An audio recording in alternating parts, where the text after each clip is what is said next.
Oh, so there's this time I was watching you, Eric, and Tim. Yes. And you talked about how there's this conversation I'd had with the Shah chairman, Abdi Mohammed.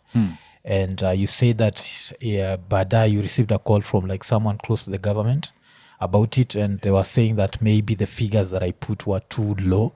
So how did that conversation go? So one thing I want to explain is, and we'll talk about data centers, we're very integrated into the system. Yes.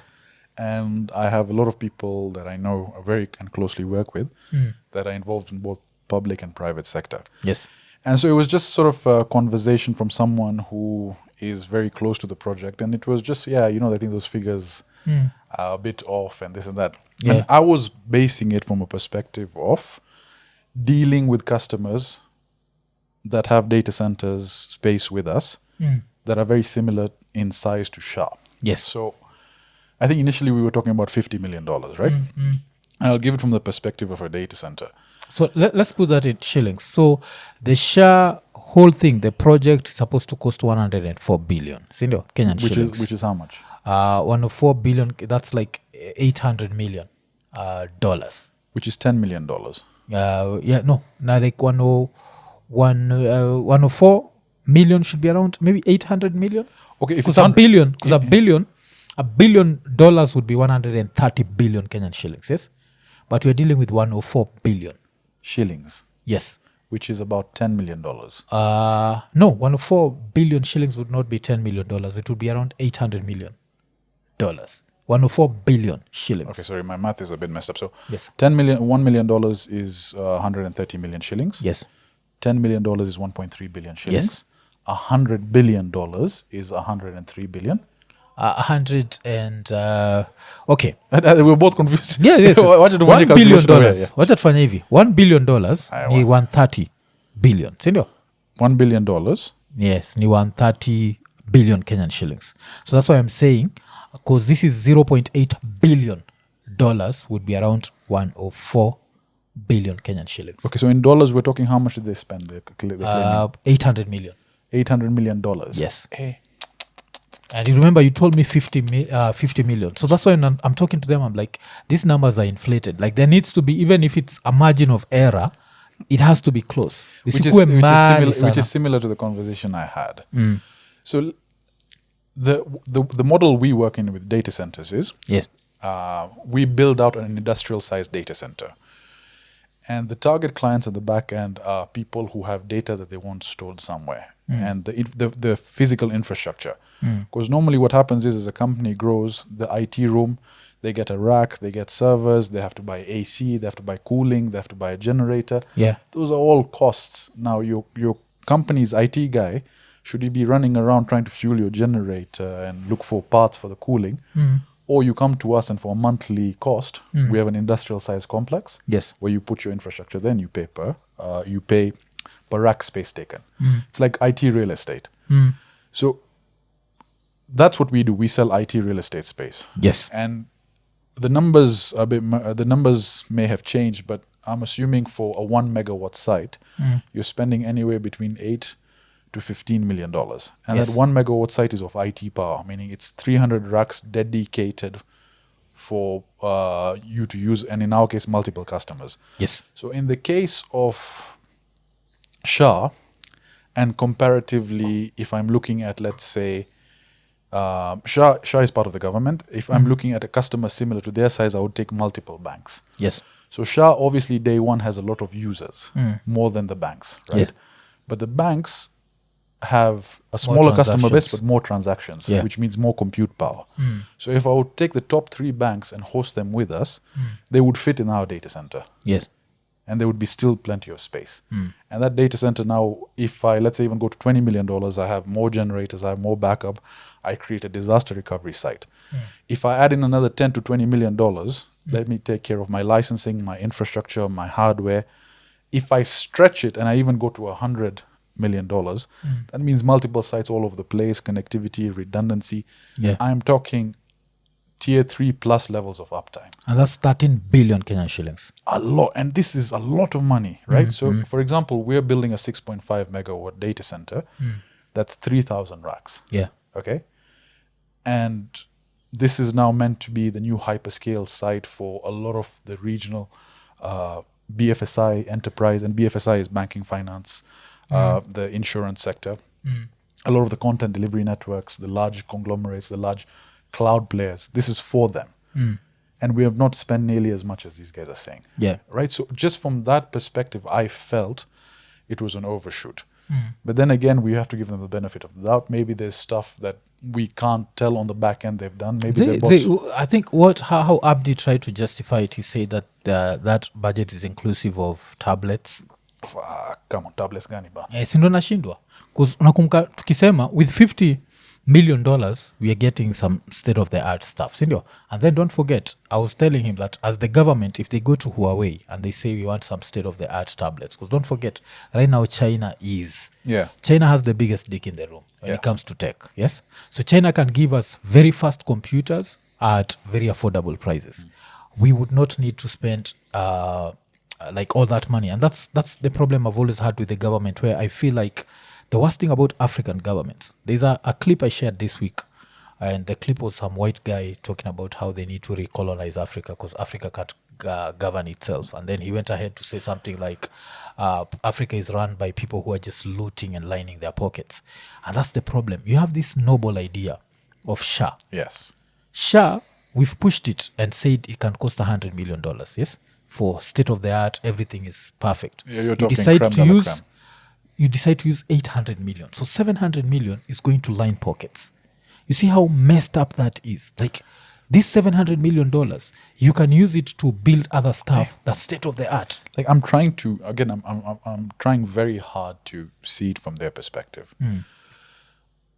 All I'll say is and in fact, remember I was inviting you for dinner, and I've had dinner with people who are very close to the system. I've had dinner with people who are the cloud gurus of Kenya. Yeah. And that number just doesn't compute for them. All right? They too don't high. understand it from a technology perspective, taking into account the amount of customers you have, customers being members, taking into account the latest technology, taking into account the renewal of licenses, which is a big thing right now. That's what they were saying. Yeah. That, the hardware is once off, but you have to keep paying the licenses. I'm like, it kind of reminds me of the same thing where they get a car loan of 8 million shillings and then they have to maintain it with 356 million per month. IKONINI. So kwa majuna unatrai kutuma pesa Kenya, the best platform kutumia ni LemFi, because LemFi ukupatiaga the best exchange rates, na apart from that pia inakupatia the highest limits to send. Uzabaki umesend $8,000 in one day, hiyo ni close to around 1 million shillings, ama $16,000 in 1 week, hiyo ni around 2 million shillings, ama $32,000 in 1 month, hiyo ni around 4 million shillings. So try kuimagine unafanya kitu kama construction hapa Kenya, LemFi unachangamka nayo haraka haraka. Alafu pia kitu moja poa na LemFi ni saa hizi kuna vile zabaki pia umetumia till na pia pay bill za M-Pesa, ubaki umelipa bills ukiwa huko masaid za US. So tuseme ulipiaga familia yako internet, ama unalipia stima, unazalipa ukiwa huko, na ubaki umetake advantage of those good exchange rates that I was talking about. But pia kuna kitu moja inaitangua cashback. So for your first $100 transaction, ukituma utabaki umepatiwa $20 cashback. Alafu pia in that same transaction kuna vile utabaki umesupport IKONINI, because IKONINI pia tutabaki tumepata $20. Na story behind hii ni kitu inaitwa referral. So tumia referral code IKONINI. Na cheki, simple tu hivyo, IKONINI as one word, na utabaki umepata $20 cashback on your first transaction ya $100 and above. Na pia IKONINI tabaki tumepata kitu, so utakuwa umetusupport. So unangoja nini? Tumia LemFi. LemFi, international payments for everyone. IKONINI. So you see, the thing is, it's also, again, basing it on existing customers that I know, who are the largest guys in the enterprise market, who have systems, if we combine them, would be comparative or if not more data dense than SHA. Yeah. And they even have not spent that much on their current levels of uptime, their data center requirements, and their software services. So there's smoke over there for sure. Yeah. Obviously, again, it's something that we can talk about. Yeah. Until But you know, this is how I look at it. Yeah. And this is the reason why sometimes I feel sad for Kenya. If you're inflating a bill if you inflate it by 10%, 20%, it's still wrong. You should still go to jail. If you inflate it by 700%, do you know how messed up that is? You inflate it by 700%, and then the president shows up in front of us, tries to justify this deal, but we live in the era of information. We are not our parents. If you tell our parents 104 billion, they'll just take it. You see, like, vile mimi hata umeniambia 104 billion, nika calculate na 130. If you are wondering how I ended up at 800, is because 26 times 5 is 130, yes? But 26 times 4 is 104. So that's 4 over 5. That's 0.8 billion. That's 800 million. You've done your homework. So that's how I'm looking at it. And then I'm remembering, like, you'd even told me 50 million. So if it's 50 million, they've inflated by 1,500%. But we've given them the benefit of the doubt and said they're going to have the best system ever in the world. So we've pushed it to double, which is 100. So now they are charging us 700% more. And you're there wondering, how is a country supposed to survive? I remember, I don't know if you know this guy called Pielon Lumumba? It sounds very familiar. Yes, this guy he's a very good orator. And I remember seeing him talking about how, according to him, there's no hope of Africa ever making it, because he was looking at Kenya, for example, and talking of how we have 47 counties. And out of these 47 counties, a county makes 400 million, but spends 8 billion. You see, so it's never going to work. And it's the same thing as that. If you're inflating bills by 700%, how? And we are here, we are podcast. You know, I think also another safe thing with why the media can't go into this thing is Safaricom is the one footing the bill, yes?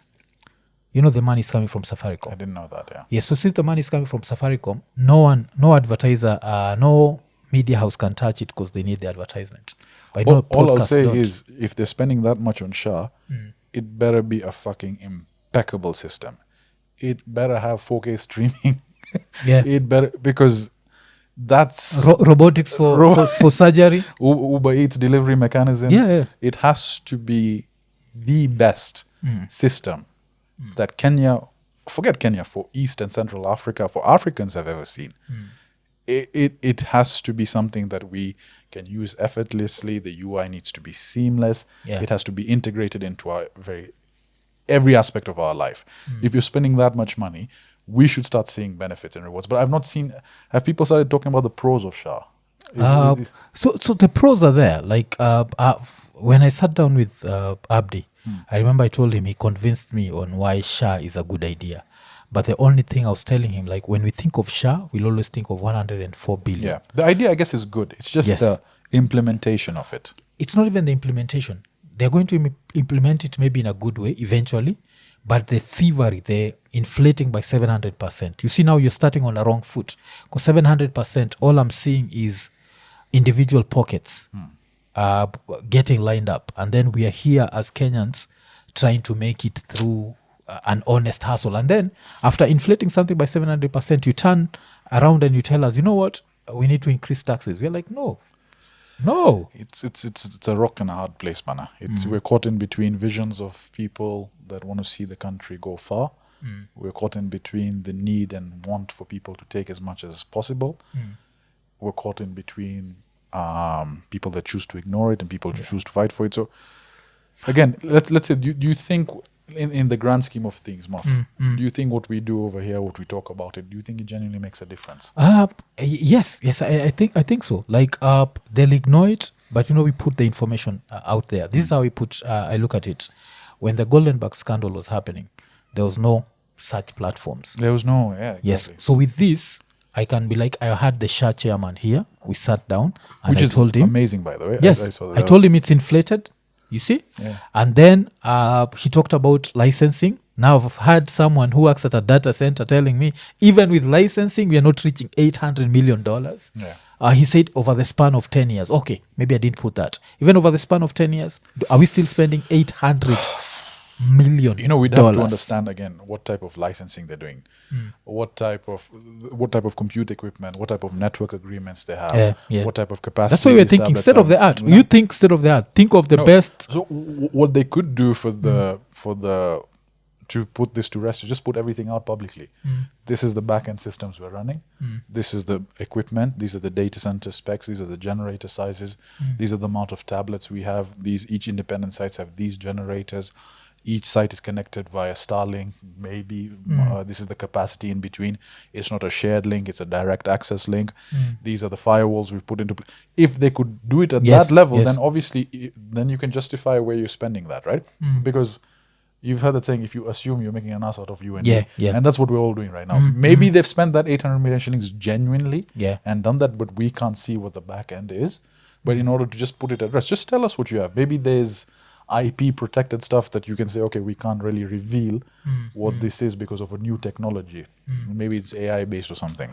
But maybe they're thinking, maybe someone might be thinking like the last time more of Bruta Muhinde, it was Amandip. You know Amandip, the comedian? Yes. He's funny guy. Funny guy. Yeah, very funny guy. You've not had him on your pod? I've seen him through the social media sphere. I don't know him personally. I can introduce you, like one of the funniest comedians. For sure.